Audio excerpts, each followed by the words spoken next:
కాపు తెలంగాణ బలిజ కులాల రాజ్యాధికార పోరాట సమితి చైర్మన్ని, అలాగే రిజర్వేషన్ పోరాట సమితి చైర్మన్. నా పేరు చలమల్ల ప్రసాదరావు. ఈ రాష్ట్రంలో ఆంధ్రప్రదేశ్ ఏర్పాటైన దగ్గర నుంచి, ఆంధ్రప్రదేశ్ ప్రభుత్వం ఏర్పాటైన దగ్గర నుంచి ఈ రోజు వరకు కాపులకు అన్యాయం జరుగుతూనే ఉంది. కాంగ్రెస్ పార్టీ వస్తే రెడ్లు పరిపాలిస్తున్నారు. 100 మంది రెడ్లు ఎమ్మెల్యేలని, 100 మంది రెడ్లు చైర్మన్లు చేసుకుంటున్నారు. కీలకమైన పదవులన్నీ కూడా వాళ్ళవే. అలాగే తెలుగుదేశం పార్టీ వస్తే కమ్మవారు వస్తున్నారు, వాళ్ళు 100 మంది చైర్మన్లు వేసుకుంటున్నారు, 100 మంది ఎమ్మెల్యేలు చేసుకుంటున్నారు. పూర్తిగా వాళ్ళ కులాన్నే తీసుకుని వస్తున్నారు. అయితే ఈ రాష్ట్రంలో అత్యధిక శాతంలో ఉన్నటువంటి ఈ కులానికి ఓట్లు వేయడం వరకే మిమ్మల్ని అధికారంలో తీసుకురావడానికి కాపులు కావాలి. అన్ని కులాల కన్నా అత్యధిక శాతంలో ఉన్న కాపులు కావాలి. ఓట్లు వేసిన తర్వాత ఏమో అధికారాన్ని మీరు పసంद చేసుకొని మొత్తం పదవులను మీరు తీసుకుంటారా? ఇది ఎంత అన్యాయం అండి. మొన్న జనసేన అధ్యక్షులు గారిని చూసి కూటమి ప్రభుత్వానికి ఓట్లు వేయడం జరిగింది. ఈ రాష్ట్రంలో ఉన్నటువంటి 100% కాపుల్లో 95% మంది కూటమి ప్రభుత్వానికి ఓట్లు వేసాం. ఓట్లు వేసిన తర్వాత మీరు చేసింది ఏంటి? చిరకాలంగా మేము అడుగుతున్నటువంటి రిజర్వేషన్లు ఎవరు? మరి మాకు కనీసం జనాభా తామాషా ప్రాతిపదికన మాకు ఏ పదవులు కూడా ఇవ్వడం లేదు. ఒక చైర్మన్ పదవి కానీ ఏది కూడా ఇచ్చే పరిస్థితుల్లో మీకు లేదు. ఇంత వివక్ష దయచేసి ఎక్కడ కూడా ఇటు ఏ రాష్ట్రంలో కూడా లేదు, ఆంధ్రప్రదేశ్లో మాత్రమే జరుగుతుంది. కాబట్టి ఇవాళ ప్రభుత్వాలకి కాపు సంఘాల ద్వారా మేము ఇస్తున్నటువంటి అల్టిమేటం ఏంటంటే, మీ పద్ధతి మారాలి, మీ పద్ధతులు మీరు మార్చుకోవాలి. ఓట్లు వేసాం కాబట్టి అడిగే హక్కు మాకుంది. ఎవరైతే ఈ రాష్ట్రంలో కాపులంతా ఓట్లేసి గెలిపించిన కూటమి ప్రభుత్వంలో మీరు రాబోయే ఏ చైర్మన్ పదవైనా ఏదైనా జనాభా తామాషా ప్రాతిపదికన 12%, అది స్థానిక సంస్థలు అవ్వచ్చు, నామినేట్ పదవులు అవ్వచ్చు, ఎమ్మెల్యే పదవులు అవ్వచ్చు, ఏదైనా సరే ఆ 12% అమలయ్యేలాగా మీరు చేయాలి. ఇవాళ ఈ సెంట్రల్ నియోజకవర్గం నుంచి ఈ భారత శంకర్ అనే ఆయన సెంట్రల్ నియోజకవర్గం ఇన్ఛార్జ్గా ఉన్నాడు. ఆయన మరి ఆయనకి చైర్మన్ పదవి ఇస్తారని చెప్పి లాస్ట్ మినిట్లో ఆ చైర్మన్ పక్కన పెట్టారు. మరి ఇది చాలా దయనీయమైన పరిస్థితి, అన్యాయం. కాబట్టి మీరు వెంటనే రెక్టిఫై చేసుకోండి. వీలైతే వెంటనే అతనికి వేరే చైర్మన్ కానీ మీకు ఇచ్చే పరిశ్రమ లేకపోతే వేరే ఏదైనా చైర్మన్ కానీ అతనికి అనౌన్స్ చేయండి. అతనే కాదు, కాపులందరి తరఫున మేము మాట్లాడుతున్నాం. మాకు ఇవ్వాల్సినటువంటి జనాభా తామాషా ప్రాతిపదికన మాకు న్యాయం చేయాలని మేము అడుగుతున్నాం. ఇదే పరిస్థితి కానీ కంటిన్యూ అయితే కొద్ది రోజుల్లోనే స్థానిక సంస్థల ఎన్నికలు వస్తున్నాయి. మా సత్తా ఏంటో చూపిస్తాం. ఖచ్చితంగా స్థానిక సంస్థల్లో తీవ్రమైనటువంటి పరిస్థితులు మీరు ఎదుర్కోబోతున్నారు. కాబట్టి అటువంటి పరిస్థితులు మీరు తెచ్చుకోకండి.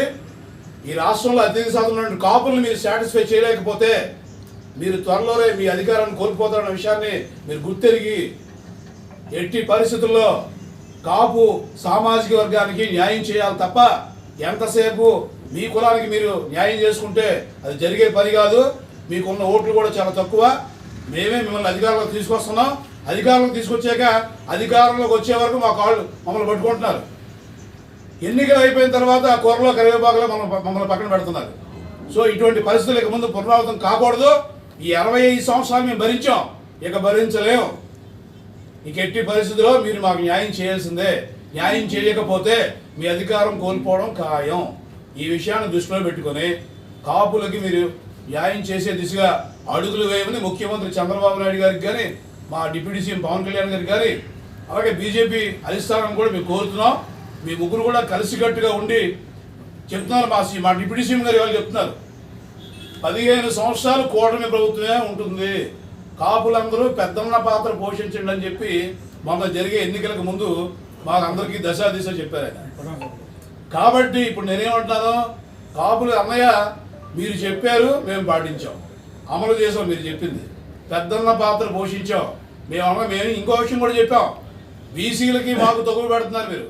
బీసీలకు చెప్పాం, వైసీపీ గవర్నమెంట్లో 24% బీసీలకు రిజర్వేషన్లు ఇస్తే ఇవాళ చంద్రబాబు నాయుడు గారు 34% ఇస్తానంటే మేము ధైర్యంగా ఒప్పుకున్నాం.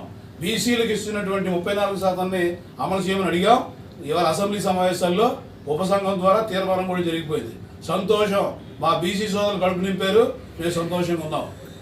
బీసీ సోదరులకు కూడా బీసీ రిజర్వేషన్ ఎలాగొచ్చాయంటే ఒక ఎవరు పెరియార్ కానీ, జ్యోతిరావు పూల్ కానీ, సాహు మహారాజ్ కానీ వీళ్ళ ద్వారానే, మరి మాజీ కేంద్ర మంత్రి శివశంకర్ గారి ద్వారానే బీసీలకి జీవో తీసుకొచ్చిన విషయాన్ని మరిచిపోవద్దని చెప్తున్నాం.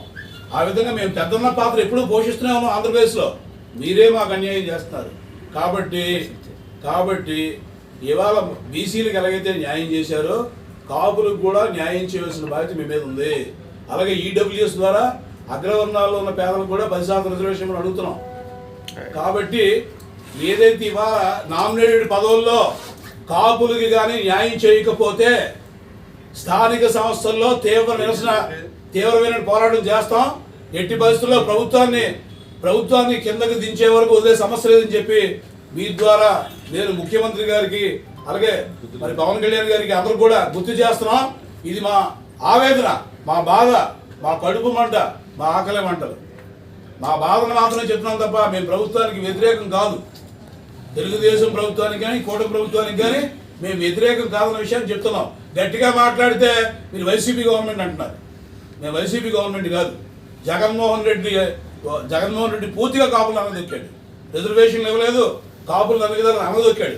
ఆ పరిస్థితి భరించలేక మీకు ఓట్లేస్తే మీరు కూడా మళ్ళీ అదే పరిస్థితిని కంటిన్యూ చేస్తున్నారు.